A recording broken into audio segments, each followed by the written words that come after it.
Did you see what came out this week when they asked Henry Slade and Richard Wigglesworth about Felix Jones? I thought that was quite interesting. Yes. How do you prepare for the game? Well, surely you go to a guy who's on the payroll in Felix Jones. Yes, he might be on gardening leave or whatever it's called over in Ireland, but how are you not tapping into the brain of Felix Jones? Why are you paying him? It's not like he's not an employee. He's still being paid. And saying, right, we're playing South Africa. Break it down. Break down how we're going to break them the fuck down and give us some inside information. He's a 2-time World Cup winning coach with them. He was with them for 5 years, was it? I mean, I don't get it. So Henry Slade and Richard Wigglesworth have both done interviews and said they've had no contact. Whether Steve has had contact with Felix Jones or not, I don't know. But part of me is like, well, Steve's mindset is probably he's a coach that doesn't want to be part of our group anymore. And we've got Joel Alabd as our defensive coach now. So him kind of attitude, we don't need him. But it's so Steve, isn't it? Like, you have all the intel on the double World Cup winning champions, a guy that's coached them. And yes, they've evolved and they've got different coaches in, but he was coaching them a year ago at the World Cup final, right? So he knows the psyche. He knows how players work. He knows weaknesses in certain areas of their games, if you can find any. And Steve just hasn't picked up the phone or asked him to do anything. And it's such a Steve Borthwick thing to do in the sense of having known what Steve has been like in coaching environments. It's his way or the highway, and he knows best, which is fine. But also, it's madness not speaking to Felix Jones when he knows so much about them and you're still paying him. I get, don't go and speak to him if he's walked away and his contract's been terminated, but it's ridiculous. And you've got all that knowledge there and understanding, and to not tap into it is crazy. But that's the way Steve is. That's the way the coaches have been told not to contact him, or he's been told not to contact them. And yeah, it's a mess, but it is what it is, and you crack on, and hopefully the boys can find it within themselves this weekend to come up against a mammoth Springboks 15 and get a victory. Because not many of us have beaten South Africa, Rob. Not many of us have beaten South. I have once. When was that? About 2000. I think it was 2006. It was, yeah. We played the Springboks back to back at Twickenham in the November internationals. 2006. We beat them one week and then got absolutely humperdincked the next. But I have beaten them once, so I'm claiming that. So the teams are out now. Yeah. There's a couple of big calls in there, isn't there? JVP back at 9, Freddie Stewart at fullback. Yeah, it's interesting. I mean, obviously you've got to make a couple of changes through the injuries. So obviously Curry's out, so Underhill's come in, and Underhill's a world-class test animal. Like, every time he pulls on an England jersey, he is like one of our best players. So the fact that we're so blessed in that position with Curry and Underhill and a couple of other options as well, like that is kind of a like for like. So he's come in. In terms of the winger, Feo Weboso's out injured, so Slightholme has come into the starting 15. And, when he came off the bench against the Aussies, he played really well, so that's fully deserved. But interesting when you look at selection, the 4 changes made, 2 obviously injury-related that I just went through, but more so, dropping Furbank and dropping Ben Spencer, you're basically saying it's your fault, lads. And it might be a horses for courses selection, the way South Africa play, the kicking game, etc. So putting Freddie Stewart at fullback, and Freddie's a great player, right? He's, he lost his jersey to Furbank against Ireland last year in the Six Nations. And ironically, that's the kind of spirit and performance we're going to need that we did against Ireland at Twickenham in the Six Nations, when everyone backed Ireland to win and win comfortably, that we're going to need this weekend against the Springboks. It's interesting, the whole Ben Spencer thing, he's been the best scrum half in the Premiership for quite some time. I love JVP. He's played reasonably well for Leicester. Obviously, Randall was on the bench, and he's a point of difference if you need to speed the game up. But, when you're looking at Ben Spencer, how are you dropping him and how are you pinpointing it on him when you hooked him off when we're beating the All Blacks, and you hooked him off, when we're in the game against the Aussies? And at no point was it his fault at all. At no point was it Furbank's fault, the reason we lost those 2 games. So, but that's head coach's prerogative, right? I'm not bagging JVP or Freddie Stewart. Love them both as blokes, love them both as players. I was just a bit surprised that when you're getting the axe out, you're looking round and you pick out Furbank and Ben Spencer. Maybe they're easier targets to change and chop and make a case for the other two boys, but bit of a shock to me. And then you look at the bench as well, and how, I'll say it again, how Finn Smith is not involved and George Ford is getting picked ahead of him, I've got no idea. But, especially off the back of what we've seen, purely off the back of what we've seen over the last 2 weeks, that's a change that I'd have liked to have seen as well. But here we are with an England team against a mammoth All Blacks against a mammoth Springboks team who have gone full noise. Razzie ain't doing the 7-1 this week. He ain't even doing the 6-2. He's gone traditional. Razzie's mind fucking us, going a 5-3 bench. But that team looks ridiculous from the Springboks. But going back to England, we've got a chance. Of course we have. And you're expecting big performances from JVP and Freddie Stewart. And, maybe that impetus that they give, with them being delighted to be back in the fold and the energy that they can give could be a massive plus for the team. Big question. Do you think England can get parity at scrum time? Well, this is the big thing. I was looking at a lot of the Springbok scrums at the weekend. Now, you talk about parity, and they're playing against Scotland last weekend, and we know Scotland's scrum isn't a major strength of theirs. And effectively, the Springbok scrum won the game for the Springboks at the end. Obviously, Jasper Wiese gets the try. But the tide turned when the bomb squad came on. They started getting penalties from scrum time. They didn't attack Scotland's ball, or Scotland held themselves against the Springboks on their own ball and did okay. It wasn't perfect. It wasn't, a steady scrum by any means, but it was in and out, and there weren't many penalties against Scotland on their own ball.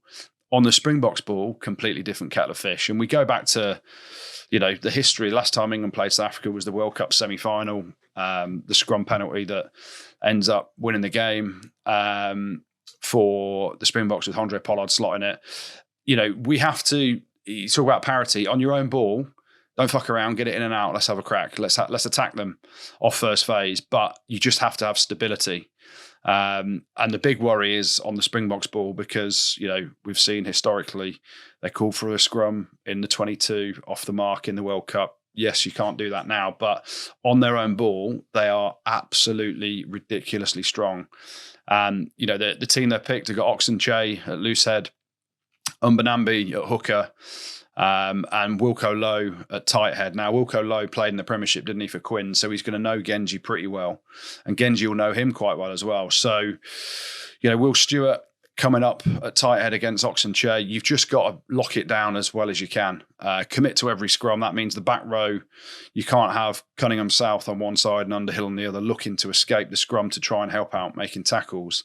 It's an 8-man effort.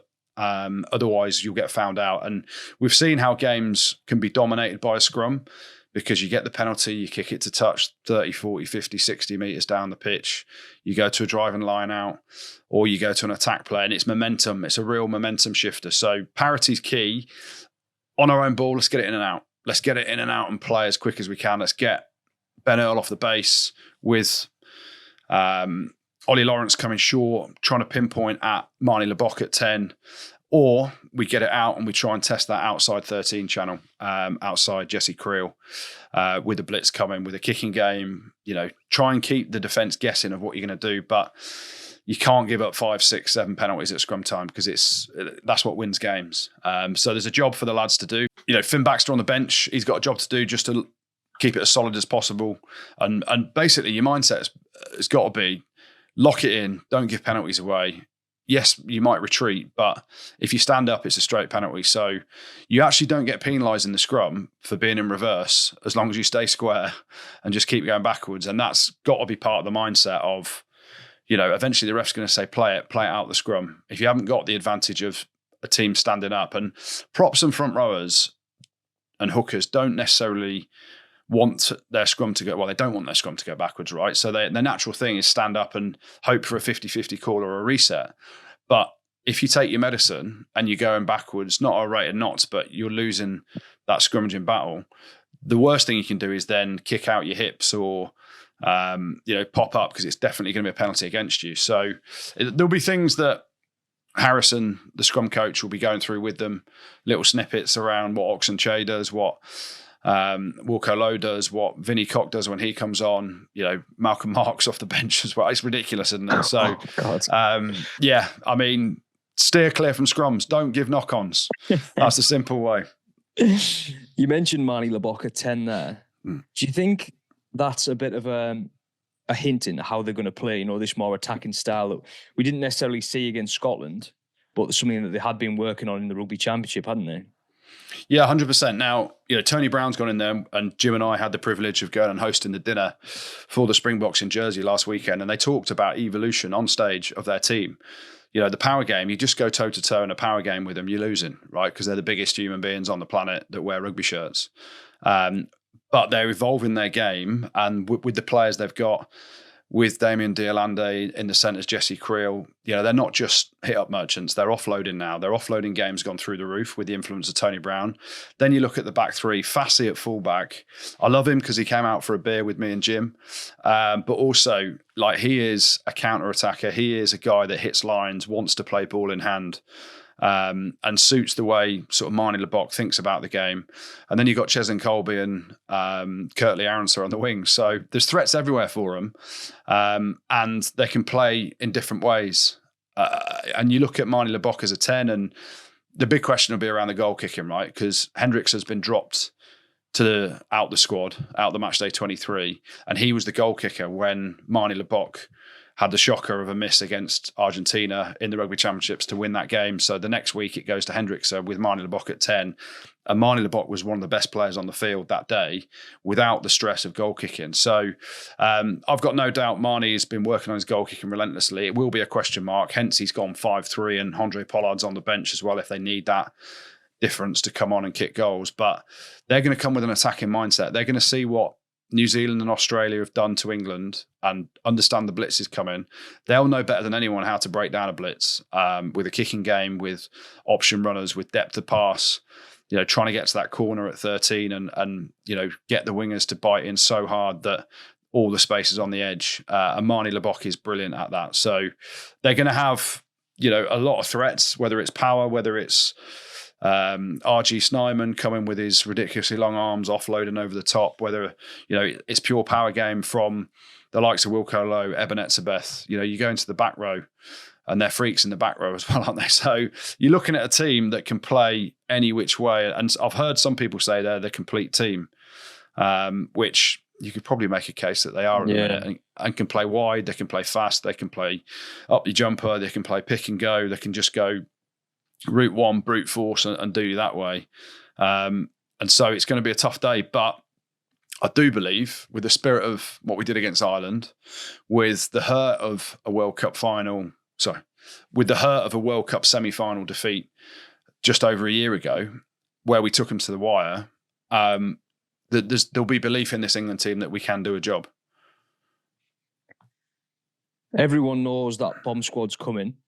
And I suppose it has been a bit of a weakness of England, isn't it? Being seen out that final quarter of the game. What do you think our bench strategy should be? Best case scenario, entering that kind of last 20 minutes of the game, maybe it's tight. How should England manage their replacements?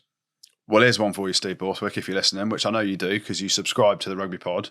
Leave Marcus Smith at 10. Little bit of insight for you there. Leave him at 10 for the whole 80. The crowd booed when he moved to fullback because they thought he was coming off against Australia. Against the All Blacks, you took him off. We end up losing the game. I mean, it's going to be tight. And you can't premeditate your substitutions, I don't believe. And Steve is data-driven. He has plans. When he does a press conference, he goes in there with an agenda of what he wants to say, how he wants to say it, and answers questions with just his statements of, the agenda and the narrative for that game or that post-match press conference. Now, he's going to talk about Springboks being double World Cup champions, the amount of caps they've got. I can predict the lines he's going to reel off now, but when it comes to England and how we're going to, get into the last 20 minutes where we've lost the last two games, he's got to be more reactive than kind of pre-planned. And, you you don't need to make substitutions for the sake of it. So yes, everyone looks at the front row. Cowan Dickie will come on for Jamie George probably, around 50, 55, 60 minutes when Jamie might have blown up. You've got Dan Cole to come on and lock down a scrum, and Dan Cole's probably, it's the biggest challenge for him because if you remember the previous World Cup games against South Africa, scrum penalties have gone against us. So he'll have that in his mind. Now, Finn Baxter, young kid, he's going to come on at some point for Ellis Genge. And front row, you're going to change on 60 because that's the way the lads are trained now to play kind of 60 max. You very rarely see front rowers go above and beyond 60 minutes, and especially against the Springboks. But the other substitutions have to be managed in a way that you're reactive to the game. You look at England's bench. If you need to change a game, you have players that can play a different way. I don't believe you need to bring George Ford on to manage a game because he's had 2 opportunities at doing that and has ballsed it up, basically. So you leave Marcus Smith on unless he's injured, right, or his tank's completely empty.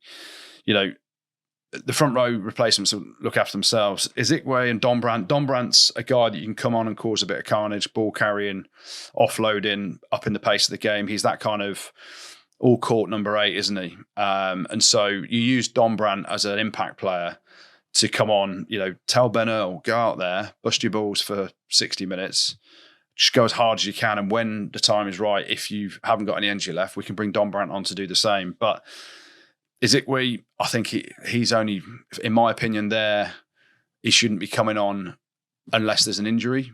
Like, I don't necessarily see the impact unless George Martin or Maratoji have completely shot their bolt, for want of a better expression. I don't see him as adding, a game-changing difference from a second row perspective. But you have to have some cover there. And then Tom Roebuck on the wing, that for me, that will just be, if someone's injured or the tank's empty. So I don't think Steve can predict or plan substitutions like it seems he has done over the first 2 games. He's got to be more reactive to a game, more reactive to a feel of a game, be in touch with the players, water carriers, need to be talking to Marcus Smith about game management, about how the lads are feeling. And you don't feel the emotion and the energy levels from off the field. You feel it when you're in the mix of it. And, data can take you so far, but also emotion can take you further. And I'm a big believer in a player will tell you when he's empty. Don't just try and look at some data and say he's covered 10 kilometres, so we better get him off. Like, if things are going well, don't necessarily have to make changes for the sake of it. And that's where, personally, I think we've gone wrong in the first 2 weeks. So don't plan, Steve. Don't plan for it. Just let it happen. Let it unfold and let us beat South Africa with Marcus Smith at 10 for 80 minutes. What do you think then, mate? Do we beat them at Twickenham Allianz Stadium, or is it just a Bok blitz? Good question. I think anyone and everyone would expect the Springboks to win unless you're in that England camp where you believe you can win. You're blindly loyal to England, thinking we've got a chance, but I'm blindly loyal. I think we genuinely have a chance. And I'm not saying that because, England fans want to hear it. We have quality players. You get Ollie Lawrence on the front foot. You get Tommy Freeman ball in space. We have attacking threats. Marcus Smith running the show. We have some big, powerful forwards. Do I expect the Springboks to win? Probably do, yeah. I also expected Ireland to beat us at Twickenham last year. And England found that desperation within themselves, that emotion, that drive. And Marcus Smith slots the drop goal to win it, doesn't he, with the last play of the game. So you have to take these Springboks to the edge. We saw what South Africa did last week. We saw they were put under pressure at the breakdown by Scotland. Scotland went after them at the breakdown. So Underhill, Cunningham South, Ben Earl, you've got to go and counter ruck. We've got to disrupt their ball. And then we've got to play a managed game where we're not just running it from everywhere, but we are looking to get the ball onto the edge, looking with Marcus Smith's kicking game. We've got the chip kicks, we've got the crossfield kicks, we've got ball in hand offloading. The outside centre channel is where we can really make some inroads. The kicking game, Cheslin Colby and Curtly Aronson aren't blessed with height, but they're very good at getting up under a high ball. So let's use Freddie Steward's advantage over that. Let's use Tommy Freeman's advantage over that. He's 6'2", Tommy Freeman.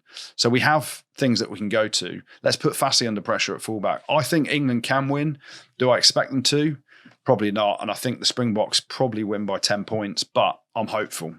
I'm saying there's a chance. It's a very slim chance, but I'm saying there's a chance. But Springboks by 10. That hurts to say that. Hurts. Pod. Rugby pod.